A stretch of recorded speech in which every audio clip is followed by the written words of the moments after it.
तो पाकिस्तान जिए यानू सरदार जी, ये बताए आप अपना नाम बताए और कहाँ से आए। मेरा नाम सुखविंदर, मैं कुरुक्षेत्र हरियाणा इंडिया से आया हूँ।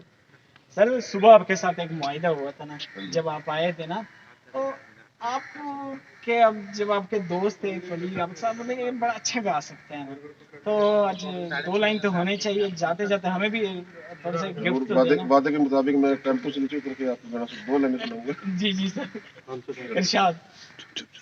माही मैनू छड्डियो ना के तेरे बिन दिल नहीं लगना, जिथे भी तू चले आए माही मैं तेरे पीछे पीछे चलना। तू जी सकदी नहीं मैं जी सकदा नहीं, कोई दूसरी मैं शर्ता भी रखदा नहीं।